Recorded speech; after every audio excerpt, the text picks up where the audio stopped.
Namaskar students. In this video I am going to explain create tables using SQL commands. This video is made for Information Technology 402 class 10 students. So in previous video we have discussed about how to create table in design view. So in this video, as I have promised, I will demonstrate how to create table using SQL command. So before starting this video, I would like to request you, if you are coming to my channel first time, watching my video first time, subscribe the channel and press the bell notification icon to get the relevant updates. And if you have already subscribed the channel and watching my videos, hit the like button and share videos with your friends. And comment your doubts, whatever you have. I will try to solve your doubt in a reply. So let me start. First of all, when we are going to work with SQL command in OpenOffice Base, we have to follow these steps. First, click on Start menu, then open OpenOffice Base. So here it will come OpenOffice 4.1.7, then OpenOffice Base. Now after starting, it will ask you to select the database. So if you have already created the database, then you can select that one. Second option, open an existing database file.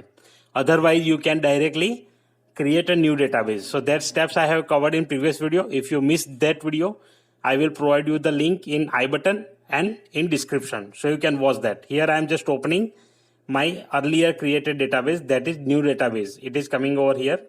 Click on finish button. So when you click, the database window will open. Now this is OpenOffice Base window. How you will open SQL window, SQL command window. So before going ahead, I will explain what are the data types and how it is used, because we have to write a command there, and 2 marks question is coming in your question paper to write command for create table. So that's why it is most important for you to learn how to write create table command. So through this video you can understand how to write create table command. तो इस video में मैं आपको पूरा अच्छे से समझाऊंगा कि कैसे आप क्रिएट टेबल कमांड लिखेंगे, कि 2 मार्क का एक क्वेश्चन आता ही है, यहाँ पर भी आता है, और जैसे आप 11-12 में जाएंगे कंप्यूटर साइंस या तो आईपी लेंगे, वहां पर भी 2 मार्क का क्वेश्चन आता है. तो इसीलिए आप अगर अभी से लर्न कर लेंगे तो आपके लिए बहुत ही फायदेमंद रहेगा. तो आइए शुरू करते हैं कैसे इसको करेंगे. तो सबसे पहले आपको क्या करना है कि डेटा टाइप्स ध्यान में रखना है, बिकॉज डेटा टाइप में vary according to your database tool और सॉफ्टवेयर और वर्जन. तो डेटा टाइप हर एक में अलग अलग होता है, तो उसके हिसाब से हमें उसका नाम लिखना पड़ता है. तो यहाँ पे जो सिंपल डेटा टाइप्स है वो यहाँ पे आपको मिल जाएंगे. Create table and design view select करिए. मैं एग्जांपल के तौर पे कोई भी नाम यहाँ लिख देता हूँ, एस नंबर लिख दिया, तो बाय डिफॉल्ट आपको यहाँ मिल जाएगा टेक्स्ट ब्रैकेट में है वेरकेर. तो यहाँ पे जैसे आप अगर जैसे क्रिएट टेबल कमांड लिखेंगे तो उसमें क्या लिखेंगे, तो उसमें आपको लिखना है ये स्क्वायर ब्रैकेट के अंदर जो चीज दी गई है वो.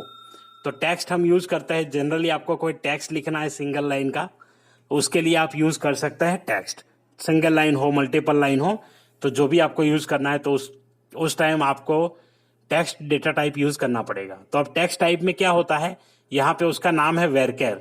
तो हम जब लिखेंगे वहां पे कमांड तो वहां पे यूज करेंगे वेरकेर. उसके बाद वाला डेटा टाइप यहाँ देखते हैं, वो है पहले ऊपर से स्टार्ट करते हैं टाइनी इंटीजर. टाइनी इंटीजर का मतलब होता है कि सबसे छोटा स्मॉल नंबर. आप जैसे यहाँ क्लिक करेंगे आपको प्रॉपर्टीज में यहाँ नीचे दिखाई देता है कुछ एंट्री रिक्वायर्ड नो यस. ये आप यस नो कर सकते हैं यहाँ से जैसे आपको चाहिए. अगर रिक्वायर्ड है तो यस कर दीजिए, नहीं रिक्वायर्ड है तो नो कर दीजिए, मतलब वो मैंडेटरी नहीं है. एंट्री रिक्वायर्ड यस कर देते हैं तो मैंडेटरी हो जाता है. तो वो भी मैं आपको बताऊंगा कैसे करते हैं, लेकिन अभी सिंपल कमांड बताऊंगा कि कैसे हम लिखेंगे. तो इसके लिए आपको सबसे पहले इंपॉर्टेंट होता है डेटा टाइप का नाम सिलेक्ट करना, ताकि यही गड़बड़ कर देते हैं, सब नंबर लिख देते हैं, कभी INT लिख देते हैं. तो एग्जैक्टली क्या लिखना है वो यहाँ पे आपको मिल जाएगा. तो देखिए यहाँ पे जो स्क्वायर ब्रैकेट के अंदर है वो चीज हम लिखेंगे. तो जब आप टाइनी इंटीजर यूज करते हो तो एग्जैक्टली इसका यूज क्या होता है, तो टाइनी इंटीजर का मतलब होता है लेंथ. जब आप टाइनी इंटीजर लिखेंगे तो वो नंबर आपको सिर्फ 3 डिजिट का नंबर ही एक्सेप्ट करने देगा. तो आपको जब भी 3 डिजिट का नंबर चाहिए पर्टिकुलर फील्ड के लिए या तो कॉलम के लिए, आप टाइनी इंटीजर यूज करेंगे. सेकंड है बिग इंटीजर. तो यहाँ पे बिग इंट लिखा है जिसका वेरिएबल लेंथ है 19. तो ये 19 अलाउ करेगा, तो 19 यहाँ पे आप यूज कर सकते हैं। 19th डिजिट या 19 लेटर्स ही एक्सेप्ट करेगा, तो वहां तक आप नंबर्स डाल सकते हैं। अब सेकंड जो है, इसके बाद वाला जो है यहाँ पे, वो है लॉन्ग वेरिएबल। तो लॉन्ग वेरिएबल का भी मतलब होता है कि आपको कोई बड़ा नंबर जैसे यूज करना है, तो बड़े नंबर के लिए यूज होगा लॉन्ग वेरिएबल। तो यहाँ पे देखिए लॉन्ग वेरिएबल, ये कुछ लेंथ इसकी इतनी बड़ी आ गई, तो कोई बड़ा नंबर आपको चाहिए तो तब हम यूज करेंगे लॉन्ग वेर बाइनरी। यहाँ पे इमेज के लिए लिया है, उसी प्रकार से कोई बाइनरी नंबर तो वेर बाइनरी। बाइनरी इसकी बहुत ही कम जरूरत पड़ेगी हमें, पर ये डेटा टाइप यहाँ पे दिए हैं। तो जो इंपॉर्टेंट है वो एक्सप्लेन कर देता हूँ। मेमो, लॉन्ग वेर केयर, जैसे कि एड्रेस हो गया, आपको बड़े पैराग्राफ लिखने हैं या कोई और चीज लिखनी है, तो यहाँ पे आप उसका यूज कर सकते हैं long wear care. Care use कर सकते हैं फिक्स कैरेक्टर के लिए, तो आप यहाँ पे लेंथ तो इसका इतना बड़ा है, बट आपको चाहिए कि 4 कैरेक्टर, 5 कैरेक्टर, 15 कैरेक्टर, तो भी आप उसका यूज कर सकते हैं। वहां पे हम लिखेंगे कैर। तो कैर और वेर कैर, ये दो डेटा टाइप आप यूज कर सकते हैं टेक्स्ट के लिए। वेर कैर जनरली यूज होता है बड़ी लेंथ की कोई स्ट्रिंग है या तो टेक्स्ट है उसको स्टोर करने के लिए, तो हम उसका इस्तेमाल कर सकते हैं अपने टेबल में। फिर है इंटीजर। तो इंटीजर यहाँ देखिए, जैसे कि उसका लेंथ 10 है, तो 10 तक आप इसको एक्सटेंड कर सकते हैं, तो इसके लिए हम यूज करेंगे इंटीजर। और उसका पूरा वर्ड ऐसे लिखना है INTEGER। तो यहाँ पे अब देखिए शुरू करता है कि कैसे इस सभी डेटा टाइप को यूज करेंगे, ताकि अलग अलग डेटा टाइप है आप अपने हिसाब से यहाँ पे देख लीजिएगा। तो हम जब कमांड लिखेंगे तो ये बहुत ही काम आने वाला है। Now let we start how to create SQL command. तो जब आप SQL कमांड आप क्रिएट करने जाते हैं, तो यहां से टूल्स में जाकर के आपको क्लिक करना है। एक मिनट में इसे क्लोज कर देता हूं, पहले इस विंडो को अभी चेंज नहीं करना है। जैसे आप टूल्स विंडो में जाएंगे आपको SQL का ऑप्शन मिल जाएगा 1 2 3 4, फोर्थ नंबर पे यहाँ SQL लिखा हुआ है, तो आप इसके ऊपर क्लिक करेंगे और यहाँ पे जैसे आप क्लिक करेंगे आपको ये वाली विंडो ओपन होके मिल जाएगी। तो मैं साइड में पहले दूसरा एक और ओपन ऑफिस पेज ओपन कर लेता हूं, अगर ओपन होता है तो। File, new, database. ओके, यहाँ पे वही का वही तो यूज नहीं करने देगा शायद। Let we take a chance. Okay, नहीं हुआ, तो मतलब एक और डेटाबेस में क्रिएट कर लेता हूं, ताकि हम वो जो डेटा टाइप है वो देख पाए और वहीं से सीधा कॉपी कर लेंगे। Create new database. डेटाबेस का जो भी रजिस्टर वगैरह करना है तो यस कर दीजिए। यहाँ पे नाम दे देता हूँ DB1। फिनिश। तो अब मेरे पास यहाँ ओपन ऑफिस के 2 विंडो हो चुके हैं। अब देखिए सबसे पहले हम जाएंगे टूल्स में और SQL में। सबसे पहले आपको लिखना क्या है, मैं आपको नोटपैड में वो कमांड लिख देता हूं कि आप कैसे लिखेंगे। ये सिंटैक्स याद रखिए, आपको हमेशा के लिए याद रहना चाहिए सिंटैक्स। मैं यहाँ पे जो लिख रहा हूं वो अगर आप याद रखेंगे तो आपको डेटाबेस में कोई भी दिक्कत नहीं आएगी। सबसे पहले हम लिखते हैं क्रिएट, क्योंकि ये क्रिएट एक DDL कमांड है। DDL कमांड का मतलब क्या होता है, data definition language. Data definition का मतलब क्या होगा, डेफिनेशन हम किसे कहते हैं, तो डेफिनेशन मीन्स जब भी आपको टेबल के स्ट्रक्चर के ऊपर कोई काम करना है। टेबल का स्ट्रक्चर हमारे लिए क्या होगा, रो उसके अंदर नहीं आती है। रो मतलब एज ए पूरा रिकॉर्ड आएगा, बट जो रो की वैल्यूज है वो हम DML में कंसिडर करेंगे। फिर आता है कॉलम, जो कॉलम में डेटा टाइप होता है, कॉलम का नाम होता है, प्राइमरी की असाइन करते हैं, वो सारी उसके रिलेटेड फील्ड है। वो मैं आपको पहले एक्सप्लेन कर चुका हूँ वीडियोज में। आप वीडियो एक बार फिर से वॉच कर लीजिए तो आपको समझ में आ जाएगा कि क्या मतलब निकलता है सभी का। उसके बाद जो कॉलम है, उसके बाद कॉलम के अंदर कोई चेंज करना है, कॉलम के स्ट्रक्चर को, कॉलम के डेटा टाइप को या कॉलम के नेम को रीनेम करना है, कुछ भी, तो सभी कमांड इस कैटेगरी में आते हैं DDL में। तो DDL में ये पहला कमांड है क्रिएट। वैसे हम सारे कमांड कंसीडर करेंगे और सारे कमांड भी मैं अलग अलग वीडियो में आपको बताऊंगा। यहाँ एक ही वीडियो में एक्सप्लेन करूंगा तो बहुत लंबा वीडियो हो जाता है, इसलिए मैं उतने ज्यादा लंबे वीडियो प्रीफर नहीं करता हूँ। शॉर्ट वीडियो में आपको एक्सप्लेन करूंगा एक एक कमांड, तो वो अच्छा रहेगा। लंबे वीडियो में क्या होता है, लंबे टाइम तक चलता रहता है, तो इसलिए कभी कभी चीजें अच्छी भी नहीं लगती हैं। तो इसलिए यहाँ पे सिर्फ क्रिएट टेबल में बताऊंगा, उसके बाद हम आगे देखेंगे कि क्या काम होता है। तो DDL कमांड का सबसे पहला कमांड है क्रिएट। उसके बाद आपको जो भी क्रिएट करना है, अभी तो आप सिर्फ टेबल ही सीखेंगे इस क्लास में, तो क्रिएट टेबल। ये इनबिल्ट कीवर्ड है, तो इसीलिए हम यहाँ पे कुछ भी नहीं डालेंगे। मेरा मतलब है कि आपको ऐसे ही प्लेन लिखना है without any other character, create space table, that is first command. उसके बाद ओपन ऑफिस बेस में बहुत ही इंपॉर्टेंट होता है कि आपको टेबल का नाम लिखना है। अभी अभी मैंने बात किया था तो कुछ लोग बता रहे थे कि यहाँ पे जो कमांड है वो क्रिएट टेबल वगैरह कैपिटल में लिखना होता है। ऐसा कोई भी स्टैंडर्ड रूल नहीं है। आप ओपन ऑफिस बेस में भी ऐसे स्मॉल कैरेक्टर लिख करके भी एग्जीक्यूट कर सकते हैं। मैं आपको एग्जीक्यूट करके बताऊंगा विदाउट कैपिटल लेटर। ये इंपॉर्टेंट है कि आप जो नाम यूज करेंगे, हम कॉलम के नाम, टेबल के नाम या किसी भी चीज के नाम जो हम देते हैं, उसको डबल कोट में लिखना अनिवार्य है। तो इसीलिए it is compulsory to write in double quotes. So write in double quotes here table name. तो टेबल नेम आप जो भी देना चाहें आप वहां दे दीजिए, जब हम बनाएंगे तो लिख देंगे वहां।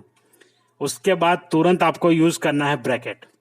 ब्रैकेट के अंदर कॉलम नेम, अगेन ये अपना नेम है तो इसीलिए हम इसको डालेंगे सिंगल डबल कोट में, कॉल 1। उसके बाद यहाँ पे आएगा डेटा टाइप, जो मैंने बोला था कि आपको डेटा टाइप सिलेक्ट करना है, तो यहाँ पे आप सिलेक्ट कर लीजिए डेटा टाइप। और जैसे ही डेटा टाइप हो जाता है ऐसे कंटिन्यू हम लिखते रहेंगे आगे, कॉल 1, कॉल 2, डेटा टाइप, यहाँ dt कर देता हूं मैं, और ऐसे कंटिन्यूस रहेगा लास्ट कॉलम तक। तो ऐसे आपको टेबल का कमांड लिखना है। एक बार फिर से एक्सप्लेन कर देता हूं तो आपके दिमाग में बैठ जाना चाहिए। सबसे पहले हम क्या लिखेंगे, create table. The first ever command create table. ये आपको याद रखना है कि जब भी क्रिएट टेबल लिखना है, अगर आपके पास कंप्यूटर नहीं भी है तो आपके हाथ ऑटोमेटिकली चलने चाहिए, क्रिएट टेबल। उसके बाद टेबल का नाम, वो क्वेश्चन में ऑलरेडी दिया होगा, वो नाम यूज कर लीजिए आप डबल कोट्स के अंदर। उसके बाद सिंपल है, कॉलम 1 वो भी डबल कोट्स में, और फिर डेटा टाइप और साइज जो भी होगा वो हम यहाँ ब्रैकेट में देंगे। 2 चाहिए, 4 चाहिए, 6 चाहिए, 8 चाहिए, 10 चाहिए, वॉट एवर। तो यहाँ पे हम ऐसे लिखेंगे। अभी हम लिखते हैं नंबर n, तो कोई भी n यहाँ पे यूज कर लिया। तो इसी प्रकार से आगे चलता रहेगा जब तक आपके पास कॉलम के फील्ड है। तो इसी प्रकार से आप इसको इस्तेमाल करेंगे। आइए देखते हैं इसे एसक्यूएल विंडो में डाल करके। तो यहाँ पे सबसे पहले डाल देते हैं क्रिएट टेबल। यहाँ पे मैं एक सैंपल टेबल बनाऊंगा। देखिए क्रिएट टेबल मैंने लिख दिया है डबल कोट्स। यहाँ पे मैं एक टेबल का नाम दे देता हूँ स्टूडेंट्स। वो एक सैंपल टेबल है मेरा, स्टूडेंट्स, ब्रैकेट ओपन। अब पहला कॉलम का नाम जो है वो रहेगा आर नंबर, तो इसको भी मैंने डबल कोट में डाल दिया। अब रोल नंबर मैं लेना चाहता हूँ, कोई नंबर हो 3 डिजिट तक का, तो इसलिए मैंने अभी आपको बताया 3 डिजिट के लिए हम क्या यूज करेंगे। तो इसके लिए यहाँ देख लीजिए कि मुझे यूज करना है टाइनी इंटीजर, जो सिर्फ 3 डिजिट अलाउ करता है। तो यहाँ पे देखिए टाइनी इंटीजर, तो इसका स्पेलिंग है TINYINT, जो स्क्वायर ब्रैकेट में लिखा है वही यूज करना है। तो यहाँ पे ले लेते हैं टाइनी इंटीजर। अब कभी कभी एसक्यूएल अगर सपोर्ट करेगा कुछ डेटा टाइप तो आएगा, कुछ नहीं करेगा तो नहीं भी आएगा, तो ये भी मैटर करता है। देखते हैं अभी टाइनी इंटीजर एक्सेप्ट करेगा या नहीं। उसके बाद ले लेते हैं स्टूडेंट नेम। तो यहाँ पे मैं लिख देता हूँ एस नेम, वो रहेगा वेरकेर, और वेरकेर की जो साइज है वो मैं डाल देता हूँ 10। तो 10 डिजिट यहाँ पे एक्सेप्ट करेगा। Next column name is, I want to use next column name as fees. It should be a number, तो नंबर के लिए मुझे यूज करना है इंटीजर, तो मैं पूरा डाल देता हूं इंटीजर। या तो आप अगर नंबर लिखना चाहते हैं कोई न्यूमेरिक वैल्यू, तो यहां लिख दीजिए न्यूमेरिक, तो वो भी अलाउड है। जैसे यहाँ पे आप जाएंगे डेटाबेस के डिजाइन व्यू में, तो वहां पे आपको दिखाई देगा। देखिए जैसे न्यूमेरिक है नंबर, तो न्यूमेरिक, डेसिमल तो डेसिमल, तो इस प्रकार से आप इस्तेमाल कर सकते हैं। तो देखिए यहाँ पे कैसे यूज होगा। सबसे पहले कमांड ओपन कर लेता हूं मैं, ये रहा। अब इसके बाद मुझे आगे कुछ भी यूज नहीं करना है, तो मैंने कर दिया ब्रैकेट क्लोज, एग्जीक्यूट। देखिए ये आ गया, 1 command create, command successfully created. देखिए कोई भी एरर नहीं आया। तो आप समझ गए होंगे कि कैसे टेबल को बनाना है। आपको अगर कोई डेटा टाइप का नाम पता नहीं है तो एक बार फिर से वैसे डिजाइन व्यू में दूसरे डेटाबेस में ओपन करके देखिए, वही नाम यहाँ डेटा टाइप में यूज कर लीजिए। अगर आपको क्वेश्चन में कोई और डेटा टाइप दिया गया है तो ऐसे सारे डेटा टाइप के साथ आप प्रैक्टिस कर लीजिए 1 बाय 1 टेबल बना करके, और फिर यहाँ कमेंट करके बताइए कि आपका एक्सपीरियंस कैसा रहा।